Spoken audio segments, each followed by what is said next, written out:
West Center in downtown Portland. Presented by High Caliber Millwrights. Here's John Canzano with a bald-faced truth.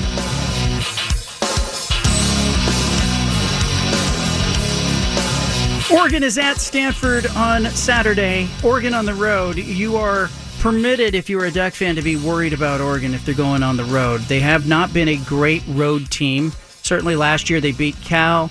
They lost to Arizona. They lost to Washington State in games that they didn't show up and play very well in. Mario Cristobal, Oregon Ducks head football coach, is joining us now. He's had a couple of weeks, a couple of wins. How are you, Coach? How are things? Guys are improving. Certainly just effort levels, culture, attention to detail, getting better. Have come miles to go. I know I sound like a broken record, but it's the actual case. So we're ready to start conference play and, ready to get this thing going. I heard you say something on Sunday and Monday about, how you have to pack that mentality when you go on the road. You guys have been very good at home. You played the game at Cal last year. You on the road well, but then you had a couple of times where you guys just didn't compete like you wanted to. What do you mean by pack the mentality, and how do you foster that with guys? Well, it's one thing we wanted to work on last year was improve ourselves on the road. We had, like you mentioned, we had success early in the season. Then we hit a tough spot there in the middle. Then towards the end, started playing better on the road. But when the scenery changes, the dynamics change, and all that stuff, you have to make it irrelevant. You have to be that strong-minded, just relentless competitor that really could care less about the external factors, and all you want to do is get to business and go play ball to the best of your ability. So that's what we've been building and working on just nonstop since I can even remember, and hopefully this thing pays off sooner than later. Do you remember games as a player when you were at Miami? You went on the road. Did you feed off the opposing crowd? How did you guys approach that? Because you guys were bandits, man. You would go in and break people's hearts. Loved it. We actually, I remember that locker room talking about how much more they loved away games. They loved going in there and just being I don't know, I guess some guys consider themselves the villain or, against all odds or whatnot, but truly a great group of guys that had the mindset that just really lived for those type of moments. And we're lucky enough to have tremendous success on the road as a team. I do remember that, and I have heard players both in college and pros that are good road teams talk about really loving that silence that they can create in a visiting stadium, and as weird as it sounds. Yeah, a lot of guys like it. And you remember the guys I played with, they were all, besides being good players, half of them were crazy as can be now. They lived and died for those moments, and a lot of those guys, not only did they want to beat you, they wanted a lot of those guys want to really let their opponents know that, hey, we're the real deal. So to put it mildly, I guess. But yeah, no, those guys, it's a mentality that's infectious, and once a team gets that mentality, it's contagious and it's hard to stop. So we're certainly working on that type of mentality and momentum. You know what I really enjoy about interviewing you is that there's a gladiator in Mario Cristobal that is in there, but then there's also the CEO of the program. And when you're talking about those good old days at Miami, I can hear the gladiator wanting to come out, but the CEO goes, now you can't say all of that. You can't go all the way with it. I love that struggle that goes on. It's a struggle. Those subtle pauses are kind of hitting the brakes and, okay, think slowly, gather yourself. And so, yes, sir, you are correct. All right. The injuries have given you a chance to get some other guys some reps. And I hear people say things like, oh, they don't get anything out of these blowouts, but I do think you're getting something out of this. Get a ton out of it. Guys have gotten multiple reps, and we played a lot of ball. We got guys that, really needed some live action in front of a crowd against an opponent, got that, and you're able to evaluate it. They're able to get kind of their jitters out of the way and some of the anxiety of playing in front of a crowd. And I can't express how valuable it is. I love this four-game redshirt rule, and we're going to use it to the max. How does that work? If you've got a guy who, let's say you have a guy who hasn't played at all, he's been out with an injury, do you still have 4 games with that kid, or is it just the first 4? No, you do. You've got 4 games at any point in the season. So, the best part about it, especially with the guys that are still developing, it's just a tremendous incentive. Back in the day, if you were on scout team, you were on scout team. And, I mean, I was 230 pounds, and there's Cortez Kennedy and Russell Maryland and these animals, and you got no chance. And you're just getting, you're getting tossed around pretty good every single day. But now it's more of a developmental squad because guys truly have a chance to better themselves. It's tape. We scrimmage our young guys every Friday. We get them 24 live plays, and we evaluate it, grade it, and give them feedback. So you're looking at guys being 4, 5, 6, 7, maybe even 8, 9. Are able to play, and if it's late enough in the season, you also don't lose the red shirt. You could play them in 4 and still save that year. So I think it's a win-win for everybody. Mario Cristobal with us, Oregon Ducks coach, goes to Stanford on Saturday. How much talk will you make this week about how the game ended a year ago with Stanford? I think that takes care of itself. I think our guys are motivated for a lot of reasons. All the work they put in, the fact that it's a conference game itself, and the fact that we came up short last year, and at the same time fully recognizing this is a very talented team that has some excellent players and has played some really good football. So our guys, they're ready for the task at hand, and they also know, because we're so real with them, that being upset or dissatisfied with the result from a year ago has absolutely no bearing on how you're going to play. You still got to prepare, and experience, good or bad, does not equal preparation. What do you see when you look at Stanford this year versus maybe some of the historic Stanford teams? I mean, to me, they look pretty much the same. Big athletic guys. They're tough. They're physical. They set the tone up front.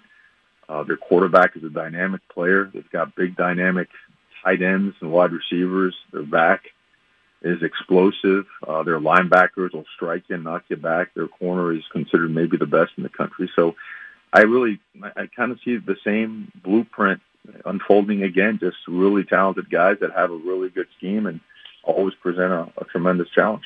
You played for Jimmy Johnson and Dennis Erickson. What'd you get from Jimmy? What'd you get from Dennis that you still use today?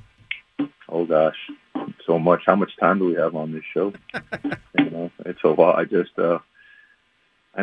the end of the day, it's about playing with passion, throw emotion out the window. Emotion is a very just shallow source of fuel. It burns up quickly. I mean, if it's your passion, you got to show on a down by down, snap to whistle basis that this thing is more important to you than your opponent. And if you live and breathe that stuff, you know what? You're going to have a great time enjoying a career as a coach or a player playing football. There is a sense, because you were in the program, I think, under Jimmy, and then Dennis comes in, and I think the 2 national titles come after that. But could you see that forming on the horizon as a young guy in the program, or were you oblivious to that? And as it's happening, you go, "Okay, this is what it's like." No, it was the place was boatloaded with players. I thought it was pretty interesting losing to Notre Dame at Notre Dame and that controversial call at the goal line. Remember the Cleveland Gary thing, and I remember they sold shirts, right? Catholics versus convicts. I don't know who was who. That's a whole other controversy. But I remember that when we got back, and it's very well documented, Coach Johnson kept replaying that play, that reach over the goal line where it was eventually, I guess, called a change of possession, a fumble. No one really has clarity on it. But he just dropped the clicker and said, "You see that right there? When you go on the road, you never leave it in the hands of anybody except yourself. You take care of business." And it was something that struck deep with everybody because it was a great season. But the one loss ended up being what costed us the national title that year. So I love between him and Coach Erickson. Coach Erickson was awesome. Coach Erickson really was a tremendous mentor, a great guy, genius offensively, did a bunch of stuff, and was great to my brother and I. So I'm very grateful to both those guys. We're talking to Mario Cristobal, Oregon Ducks coach. I know you're wrapped up in the day-to-day, but I want to step back to 20,000-foot view. You get to Oregon as an assistant. You're now the head coach. We're watching a guy at UCLA, Chip Kelly, who's, he left Oregon. He's had some struggles. We're watching Willie Taggart struggle at Florida State. As a coach, you look around, how much thinking can you do about whether Oregon is the forever place for you? And does that give you, any pause, not just those two guys, but across football when you see coaches who, good jobs are few and far between? I think you got one of the good ones. No, this is like, how can it get better for someone like me and the way the situation and circumstance unfolded and the fact that it did and how it did? The amount of gratitude, the amount of just feeling blessed, and therefore the investment in return, the dedication and commitment in return. Come on, brother. I exhaust every ounce of what I have on a daily basis for the love of the game, but also for just being thankful and having gratitude for this opportunity. And in terms, we're surrounded by awesome people. These players, these are like awesome dudes. They really are great human beings. And you know what? I'm a pain in the neck now. I really am. And our regiment and our blueprint is not for not for the weak-minded. And they've just fully embraced it. Put it this way, they haven't embraced it. They've attacked it. I told them this week. I mean, I'm going to come after you hard because we got to continue to elevate our standards. And their response was, "Good, coach. We're coming after you hard too." So these guys, I think they're getting it. There's a legitimate hunger and drive to be great. We fully understand that we have a ton of work to do. What's the most fun part of this for you? I love practice. I mean, I know I'm a strange guy when I say something like that, but I love the preparation part. I love the developmental side of it, both athletically and then from a personal and like career life standpoint. Because you see growth, and every time you see, every time you're involved in the path of a young man who it could be great or it could be not so great, but it needs something, it needs a jump start, it needs a jolt. You just remember yourself and how many times you needed correction, and how many times you may have stepped in the wrong puddle. You know what I mean? And I think those things, they come to light when you're dealing with somebody else's son. I mean, it's this whole thing. Look, one thing I know for sure is nonsense and untruthfulness never ever worked with me or my family, parents ever. So everything we do, the foundation of everything is based on trust and truth. And that leads to accountability, and that leads to a lot bigger and better things that help you better each other, the program, the football, I mean, everything. So I know I kind of went on a rant there, brother. Nope. But there's a lot to that. There really is. And that's a part of college football. I don't know anything about pro football, never had any desire. I just love the things that are tied into college football here, now, before, and then beyond it. I go back to 1991. You guys are in a big game. Late in that year, November of that year, you have to go to Tallahassee to play Florida State. It's number 1 versus number 2. Mario Cristobal is playing tackle, wearing the number 72 jersey. And you have to go in a hostile place, and you've got a game that is going to be a dogfight. Do you think about that game at all? You guys win that game 17-16.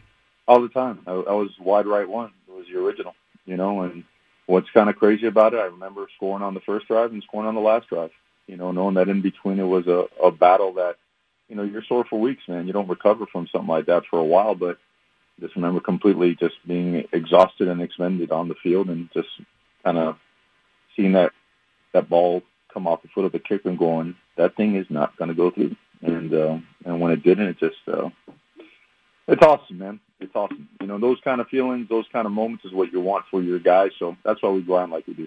You guys, you may have won the national title later that year against Nebraska on January 1, but is there some part of you that feels like you won it that night? I thought that was a game that you always circled in the off season, just because you played against all those guys in high school, and that was a really big rivalry, back then. So, but no, not until they make that enough. Remember back then, right? No playoffs. No playoff. Yeah, it was like you won a championship on a vote. How much sense does that make? Not much, right? None. So it was and honestly, with the guys that we had on our team, it was about the next one. So you won that one. It was all right. We got fourth quarter program on Monday, so let's roll. So it's good to look back on it now. All right, excited to see you guys play. I'll be there. I will see you in Palo Alto, and good luck to you. I think it's an important game for you. It really is. It really is, and tremendous opponent. Tremendous amount of respect for them. Their physicality.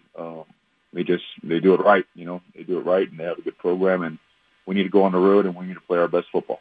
All right, Coach. Thank you. All right, man. Appreciate you. Thank you. All right.